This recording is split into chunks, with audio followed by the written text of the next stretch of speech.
ഇതുവരെ ലഭിക്കുന്ന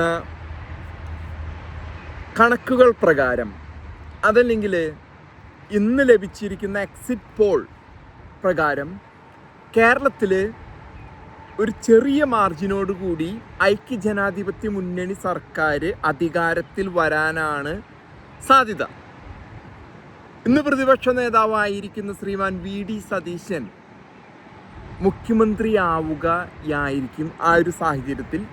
അഥവാ KC വേണുഗോപാലോ രമേശ് ചെന്നിത്തലയോ ഹൈക്കമാൻഡിനെ സ്വാധീനിച്ച് അത് നേടിയെടുത്തില്ല എങ്കിൽ അടുത്ത 5 വർഷം അതല്ലെങ്കിൽ ഏതാനും വർഷങ്ങളോളം ശ്രീമാൻ VD സതീശനായിരിക്കും കേരളത്തിൻ്റെ മുഖ്യമന്ത്രി.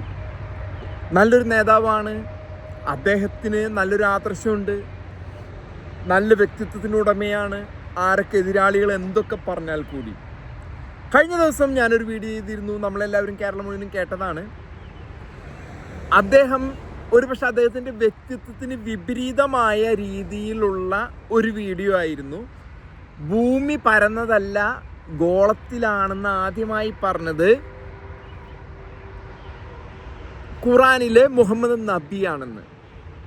ഞാൻ ഈ വീഡിയോയിൽ അദ്ദേഹത്തോട് അഭ്യർത്ഥിക്കുകയാണ്, അദ്ദേഹം അധികാരത്തിൽ വന്നാൽ കേരളത്തിലെ എല്ലാ വിദ്യാഭ്യാസ സ്ഥാപനങ്ങളും ജാതി മത ഭേദമന്യേ, പാർട്ടി മതഭന്യേ എല്ലാവരെയും ഖുർആൻ പഠിപ്പിക്കണം. അദ്ദേഹത്തിൻ്റെ കാഴ്ചപ്പാട് പ്രകാരം ഖുർആൻ ശാസ്ത്രീയമാണെന്ന് പറയുന്നു. ഹിന്ദുവും ക്രിസ്ത്യാനിയും അതിന് എല്ലാ പിന്തുണയും കൊടുക്കണം. നല്ല കാര്യമല്ലേ? എന്തിനു വേണ്ടെന്ന് പറയണം, ആര് വേണ്ടെന്ന് പറയും? ഹിന്ദുവും ക്രിസ്ത്യാനിയും സമ്മതിക്കണം എന്നാണ് ഞാൻ പറയുന്നത്.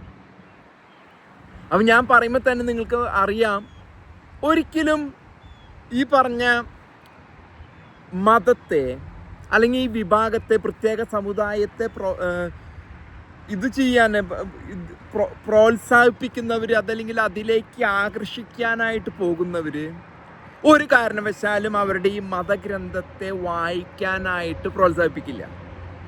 അതില്ലാതെ തന്നെ അവർ വാക്കുകൊണ്ട് പറഞ്ഞ് മറ്റുള്ളവരെ ഇതിലേക്ക് കൊണ്ടുവരികയാണ്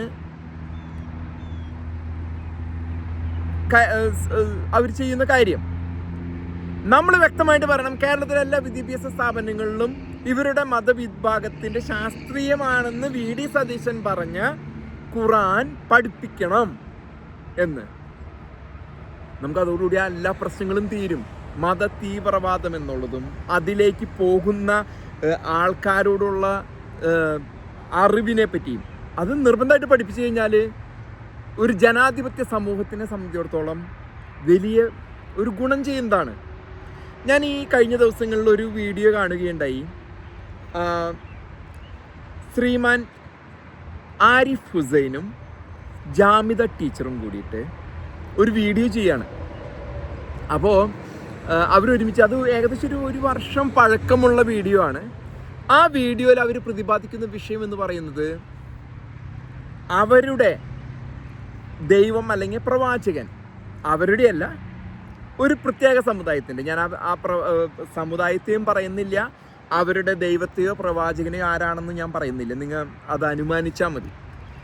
ആ പ്രവാചകൻ ആ പുസ്തകത്തിലുള്ള കണക്ക് പ്രകാരമാണ് ജാമിദ ടീച്ചറും ആരിഫ് ഹുസൈൻ ഇത് പറയുന്നത്. ഒരിക്കൽ അദ്ദേഹത്തിൻ്റെ ഗേൾ ഫ്രണ്ടാണോ അതോ ഭാര്യയാണോ, അങ്ങനെ ഒരു ഭാര്യമാരിൽ ഒരാളാണോ എന്നറിയില്ല, ഫഫ്സ എന്നാട്ടാണ് പേര്. ഈ ഫഫ്സ എന്ന സ്ത്രീയോട് പറയാണ്, നിങ്ങളുടെ ബാപ്പയ്ക്ക് അസുഖമാണ്, പെട്ടെന്ന് നീ അവരെ പോയി കണ്ടിട്ട് വരാൻ പറയാണ്. ഫഫ്സ പുറത്തേക്ക് പോകുന്ന വേളയിൽ പ്രവാചകൻ അവിടുത്തെ വീട്ടുജോലിക്കാരി, മെയ്ഡ് എന്ന് പറയുന്നവരുമായിട്ട് കിടക്ക പങ്കിടുകയാണ്. ആ ഒരു സാഹചര്യത്തിൽ ഫഫ്സയ്ക്ക് എന്തോ സംശയം തോന്നിയിട്ട് ഫഫ്സ തിരിച്ചു വരുമ്പോൾ കാണുന്ന കാഴ്ച, ഇവരുടെ ഈ പറയുന്ന മതവിഭാഗത്തിൻ്റെ ദൈവം അല്ലെങ്കിൽ പ്രവാചകനും ഫബ്സയുടെ ജോലിക്കാരിയുമായിട്ടുള്ള ഈ ഒരു സ്നേഹം പങ്കിടലാണ് കാണുന്നത്. ഫബ്സയ്ക്ക് ദേഷ്യം വന്നു. പ്രവാചകനോട് ചോദിച്ചു, എന്ത് പണിയാണ് നിങ്ങൾ കാണിച്ചത്? എന്നെ പുറത്തേക്ക് പറഞ്ഞു വിട്ടിട്ട് നിങ്ങളിങ്ങനെ ചെയ്തില്ലേ എന്ന് ചോദിച്ചപ്പോൾ അവരുടെ ദൈവം പറഞ്ഞത്, അയ്യോ എനിക്ക് തെറ്റുപറ്റിയിരിക്കുന്നു, ഞാൻ ഒരിക്കലും ഇത് ഇനി ചെയ്യില്ല, ഇനി ഈ ജോലിക്കാരിയുമായിട്ട് ഒരിക്കലും ഞാൻ കിടക്ക പങ്കിടില്ല. അത് നമ്മുടെ കേരളത്തിൽ തന്നെയുള്ള ഈ പ്രത്യേക സമുദായത്തിൻ്റെ ഒരു മതവിഭാഗത്തിൻ്റെ ഈ നമ്മൾ എന്തെന്ന് പറയാം, മതം പഠിപ്പിക്കുന്ന ആൾ ഉസ്താദ് എന്ന് പറയാം, അതല്ലെങ്കിൽ പള്ളിയിൽ അച്ഛൻ എന്നൊക്കെ പറയുന്ന മാതിരിയുള്ള സ്ഥാനമുള്ള ഒരു വ്യക്തി, തലയിലൊരു വെച്ച് ഒരു താടിക്ക് വെച്ചൊരു നമ്മളിത് ഞാൻ പറഞ്ഞതല്ല കേട്ടോ, ഞാൻ എഴുതിയതല്ല ഈ സാധനം. ഇത് പറഞ്ഞത് നിങ്ങൾക്ക് ഗൂഗിളിൽ അത് എനിക്ക് തോന്നുന്നു ആരിഫ് ഹുസൈനും ജാമിദ ടീച്ചറും ഒരുമിച്ച് വീഡിയോസ് ഉണ്ടാക്കാറില്ല. അപ്പോൾ അവർ ഒരുമിച്ചുള്ളൊരു വീഡിയോ ഉള്ളൂ. അത് നിങ്ങൾ പോയി നോക്കിക്കഴിഞ്ഞാൽ നിങ്ങൾ കാണാം. ഓൺലൈൻ കിടപ്പുണ്ട്, ഒരു കൊല്ലം മുമ്പത്തെ ഒരു വീഡിയോ ആണ്. അപ്പോൾ ഇതിൻ്റെ ഒരു പ്രസംഗം നടക്കാണ്. അപ്പോൾ ഈ കഥ, ഞാനിപ്പോൾ സൂചിപ്പിച്ച കഥ ഇവരുടെ പുസ്തകത്തിൽ നിന്നും ഇവരുടെ ഉസ്താദ് പറയാണ്. എന്നിട്ട് ഇദ്ദേഹം പറയാ, കണ്ടില്ലേ കരുണാമയനായ നമ്മുടെ പ്രവാചകൻ, നമ്മുടെ ദൈവം എത്ര കാരുണ്യവാനാണ്, തെറ്റാണെന്ന് മനസ്സിലായി വീട്ടുജോലിക്കാരിയുമായിട്ട് അങ്ങനെ സ്നേഹം പങ്കിടുന്നത് തെറ്റായെന്ന് മനസ്സിലായ അപ്പം തന്നെ പ്രവാചകൻ പറഞ്ഞു, ഇനി ജോലിക്കാരിയുമായി ഞാൻ കിടക്ക പങ്കിടുകയില്ല. എത്ര കരുണാമയനാണ്. ഇതാണ് നീതിബോധം. ഈ നീതിബോധം ഏത് അളവുകോല് വെച്ചാണ് ആ നീതിബോധം? നമ്മളാരും തെളിഞ്ഞവരല്ല, ഞാനോ നിങ്ങളോ ഈ ലോകത്ത് ജീവിക്കണ ഒരാളും തെളിഞ്ഞവരല്ല. പക്ഷേ എന്നെ ദൈവം എന്ന് പറയാൻ ഞാൻ പറയുന്നില്ല, അല്ലെങ്കിൽ നിങ്ങളെ ദൈവം എന്ന് ആരും വിളിക്കാൻ പോകുന്നില്ല. പക്ഷെ ഒരു വിഭാഗം ദൈവമായിട്ട് പ്രവാചകനായിട്ട് കണക്കാക്കുന്ന ഒരു വ്യക്തി ചെയ്ത കാര്യം അത് ചെയ്തു എന്നത് തെറ്റോ ശരിയോ, അതിനെപ്പറ്റി ആ അളവുകോല് നമ്മുടെ ഇന്നത്തെ സമൂഹത്തിന് അംഗീകരിക്കാൻ സാധിക്കുമോ? അദ്ദേഹം ചെയ്തത് തെറ്റല്ല, അദ്ദേഹം ചെയ്തു എന്ത് കാര്യം, അങ്ങനെ ഇഷ്ടംപോലെ കാര്യങ്ങൾ ലോകത്ത് നടക്കുന്നു. പക്ഷെ അതിനെ പിന്തുടരണം എന്ന് നമ്മുടെ സാധാരണ ജനങ്ങൾക്ക് ചെയ്യാൻ പറ്റുന്ന കാര്യമാണോ?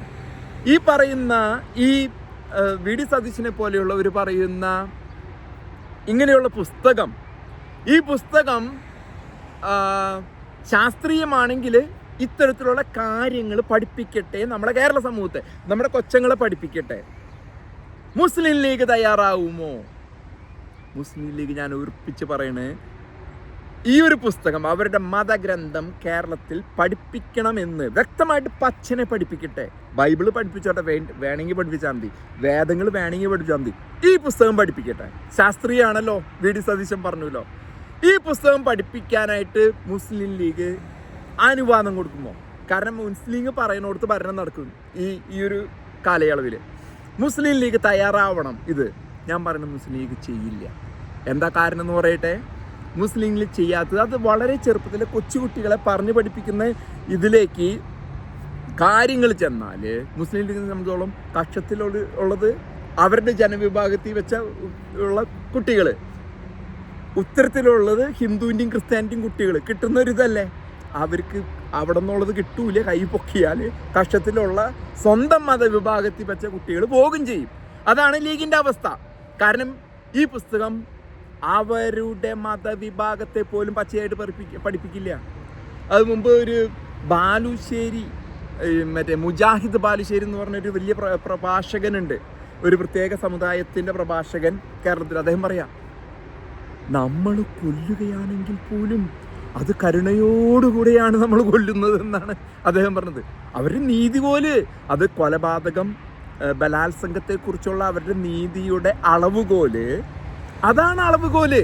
ആ അളവുകോല് വെച്ചിട്ടാണ് അവര് ഇതാവുന്നത്. അതുകൊണ്ടാണ് ഇന്നത്തെ പുതിയ തലമുറ ഇതിനെ അംഗീകരിക്കാത്തത്. വായിച്ചവരും ഇത് പഠിക്കുന്നവരും ആരിഫ് ഹുസൈനെയും ജാമിദ ടീച്ചറിനെയൊക്കെ പറ്റി പഠിക്കുന്നവരും ഇത് വിട്ടുപോകാനായിട്ടുള്ള കാരണം അവരുടെ നീതിബോധം എന്നുള്ളത്.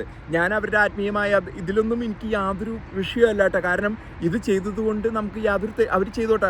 പല മതങ്ങളിലും പല തരത്തിലുള്ള കാര്യങ്ങൾ നടക്കുന്നുണ്ട്. ആൾക്കാരെ കൊല്ലാതിരിക്കുക. ഇന്ന് ആൾക്കാരെ കൊല്ലുന്നതിൽ മതപരമായിട്ട് അതായത് അതിൻ്റെ ആ ഒരു പുസ്തകത്തിൻ്റെ ആത്മീയതയുടെ ഭാഗമായിട്ട് കൊണ്ടു നടക്കുന്ന ഒരു വിഭാഗം ഈ പ്രത്യേക സമുദായമാണ്. അവർ മാത്രമാണ് കൊലപാതകത്തെ ന്യായീകരിക്കുന്നത്. അവിടെ ഇവിടെയും അല്ലറ ചില്ലറ അവരപ്പോഴേക്ക് ന്യായീകരണമായിട്ട് പറയും, ഹിന്ദുക്കൾ അവിടെ ഇത്രയും കൊന്നില്ലേ, ക്രിസ്ത്യാനികൾ ഇവിടെ ഇത്രയും കൊന്നില്ലേ. എങ്ങനെ എത്രയൊക്കെ ചെയ്താലും ഇസ്ലാം മനുഷ്യനെ കൊന്നത്രം ഒരു മതവും ഇന്ന് കൊന്നിട്ടില്ല. മതത്തിൻ്റെ പേരിൽ രാഷ്ട്രങ്ങൾ തമ്മിലുള്ള അടിമിടിയും ഇതുകളൊക്കെ നടന്നുണ്ടാവും. ഹിറ്റ്ലർ കൊന്നുണ്ടാവും, ഇതൊക്കെ കൊന്നുണ്ടാവും. പക്ഷെ മതം എന്ന അടിസ്ഥാനത്തിൽ കൊന്നതിൻ്റെ ആ ഒരു ഇതിൽ മുഴുവനും ഇസ്ലാമിന് അവകാശപ്പെട്ടതാണ്.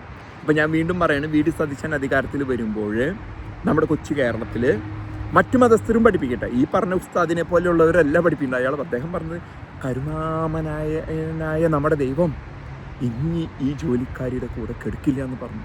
നോക്കൂ എത്ര മഹനീയമാണെന്നാണ് അദ്ദേഹം പഠിപ്പിക്കുന്ന രീതി. ആ രീതിയിൽ പഠിപ്പിച്ച നമ്മുടെ കുട്ടികൾ ആ അളവുകോൽ അങ്ങനെയാണെങ്കിൽ കുഴപ്പമില്ല.